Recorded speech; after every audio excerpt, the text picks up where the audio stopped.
This video presents the in-depth studies and analyses of someone widely recognized as one of the world's leading experts in New Testament textual criticism.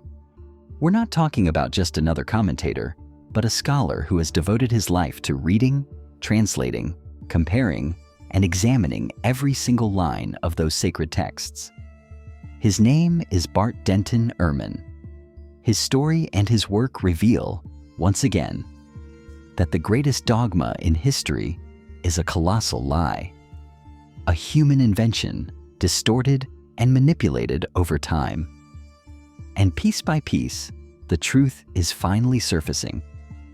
The data you're about to see confirms it, with no room for doubt. Ehrman was born in October 1955 in Lawrence, Kansas, USA.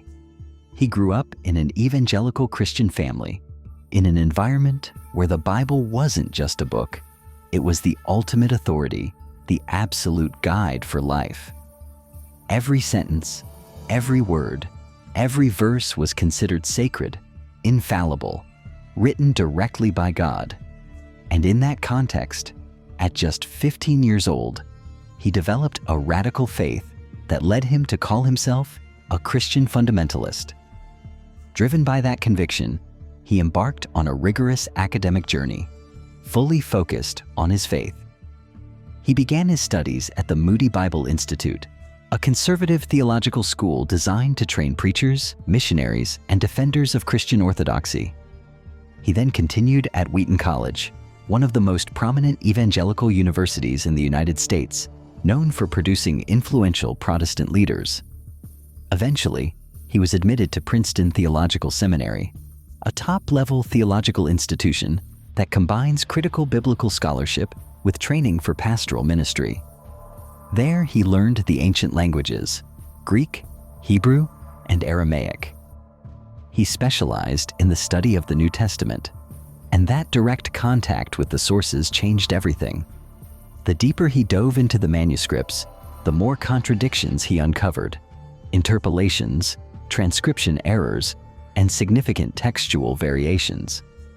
He realized there were no original copies of the Gospels, only thousands of later versions, often in disagreement with one another. Entire sentences appeared in some texts, but were missing in others. Words had been changed, deleted, or added. The certainties that had once guided his faith began to crumble, not due to a spiritual crisis, but because of the undeniable evidence within the texts themselves. That transformation, slow but irreversible, led him to question not only the structure of the scriptures, but the very foundation of their authority. And the conclusion he reached is staggering. We don't know for sure what Jesus actually said, and in many cases, what we read in the Gospels today, he never said at all. After years of research and textual analysis, Ehrman came to define himself as agnostic. He once said, "I didn't lose my faith because of the world's tragedies. I lost it by reading the Bible carefully." But Ehrman never stopped studying, teaching, or publishing. Today, he's considered one of the world's top experts in New Testament textual criticism, and he's the author of several books translated worldwide, including Jesus Interrupted, a powerful and accessible work that summarizes with clarity and impact the result of a lifetime spent inside the words that for centuries were considered untouchable. At the heart of this book lies a shocking but meticulously documented thesis. The Gospels are the result of an uncertain, unstable, and manipulated textual tradition. Not a single original copy of any New Testament book exists. What we have today are thousands of handwritten copies, often made centuries later, full of errors and meaningful discrepancies. And this isn't just the claim of critical scholars. Even defenders of biblical authenticity acknowledge it. Ehrman himself points out that there are more than 5,700 manuscripts in Greek and over 10,000 in Latin. To these, we can add fragments in Coptic, Syriac, Armenian, and Georgian. But more than quantity, What matters is quality. No two copies are identical. There are hundreds of thousands of textual variants. In the 18th century, a single scholar, John Mill, found 30,000 differences in just 100 manuscripts. Today, we have over 1,000 known manuscripts, and estimates suggest the number of differences may exceed 400,000. Many of these are minor, spelling mistakes, copyist slips, but others drastically affect the theological meaning of the text. Some examples have become emblematic, like the passage where young Jesus is reprimanded by Mary, "Your father and I have been searching for you." In some manuscripts, this phrase was changed to "Joseph and I," to avoid calling Joseph father and thus undermining the doctrine of the virgin birth. Or the moment when Jesus says, "No one knows the day or hour of the end, not the angels, not even the Son, but only the Father." Some scribes deliberately removed "not even the Son" because it seemed unacceptable that Jesus, as God, wouldn't know something. So the text was corrected, but at the expense of its original consistency. One of the most striking examples is the famous episode of the adulterous woman, where Jesus says, "Let him who is without sin cast the first stone." A powerful scene, full of emotional weight, quoted in sermons and Hollywood films. But it doesn't appear in the oldest manuscripts of the Gospel of John. It was added much later, perhaps passed down orally or written in the margins by a scribe who found the story inspiring. Eventually, it was copied into the text, replicated, and finally considered part of the gospel, even though, most likely, Jesus never said those words. But the manipulations don't stop with individual episodes. They involve the very endings of the Gospels. The original version of Mark ends abruptly. The women find the empty tomb, run away, and say nothing to anyone because they are afraid. And no resurrection appearances, no ascension, an open, ambiguous, even unsettling ending. Too weak, apparently, for some scribes who added 12 more verses where Jesus appears, gives instructions to the disciples, promises miracles, and ascends to heaven. These verses are still found in modern Bibles, often in parentheses or with footnotes, because the academic community knows they were not part of the original gospel. Every time a manuscript was copied, the risk of error was high. And often, these changes weren't accidental, they were intentional, for theological, ideological, or even political reasons. Scribes weren't neutral. They lived in a time when fighting heresy, reinforcing doctrine, and promoting anti-Jewish sentiment were the norm.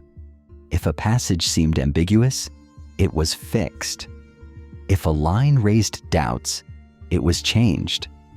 And over the centuries, the scriptures were shaped, polished, and revised until they became what people read today, a layered, unreliable version of what was most likely the original message. "I'm not saying everything in the Gospels is false," Ehrman clarifies. "I'm saying we can't know for sure what was there at the beginning." And that's the core issue.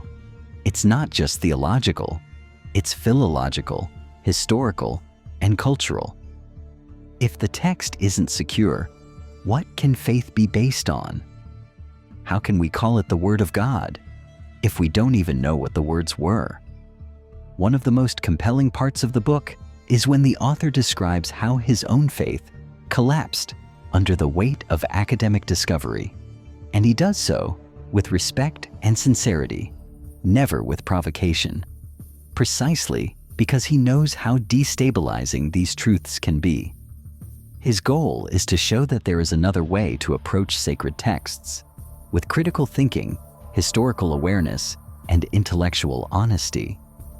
As he often tells his students, to believe that God wrote a book and never read it entirely is like saying you love someone you've never met.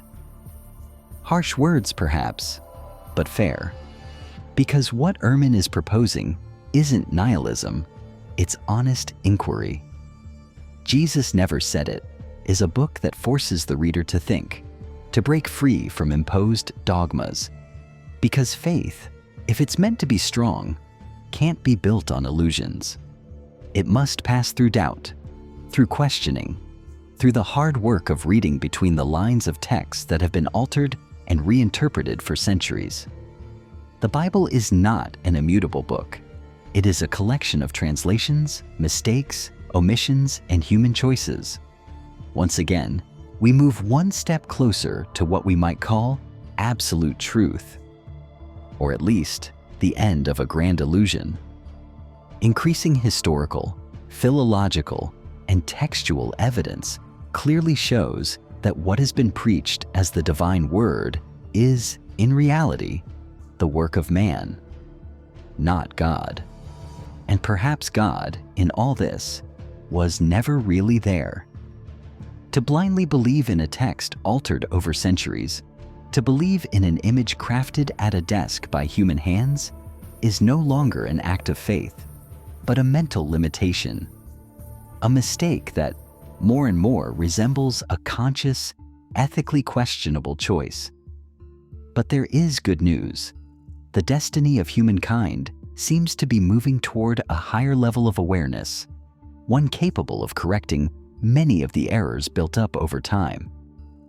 More and more people are rejecting imposed narratives, refusing to settle for ready-made answers. Over 60% of Estonia's population identifies as atheist or agnostic. In the Netherlands, Czech Republic, Sweden, Denmark, and Germany, the non-religious already outnumber believers. Switzerland is following the same trend. In just a few decades, it has gone from being a predominantly Christian country to one where more than a third of the population now identifies as non-believers. In the United Kingdom, religion continues to lose followers every year, especially among younger generations. In Spain, the number of non-believers has doubled in recent years. And in France, 1 in 3 people identifies as atheist.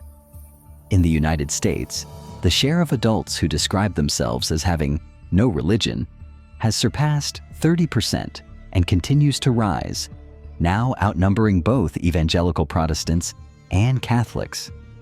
In Canada and Australia, more than 1/3 of the population identifies as non-religious. In Japan, about half the population does not follow any organized religion. And in China, according to the China Family Panel studies, that figure exceeds 70%. Out of a global population of roughly 8 billion, it's estimated that just over half identify with one of the 3 major monotheistic religions, Christianity, Islam, or Judaism, which means nearly 3.6 billion people in the world do not belong to those faiths. Some believe in other deities, some in cosmic forces, and others, increasingly, in nothing at all. This is where we stand today.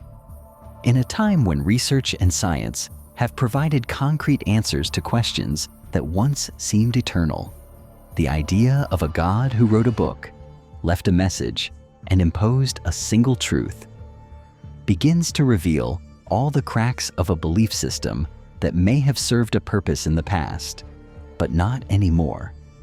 And fortunately, the human being, that two-legged creature with a brain shaped by millions of years of evolution and a DNA deeply connected to the universe, seems more determined than ever to break free from fear and blind ignorance. Today, with growing awareness, it can be said clearly and without fear: it wasn't God who created man, it was man who created God, shaping him in his own image, based on his own needs and fears. Just imagine how much freedom we could regain if we stopped blindly believing in what has been forced on us for centuries as truth.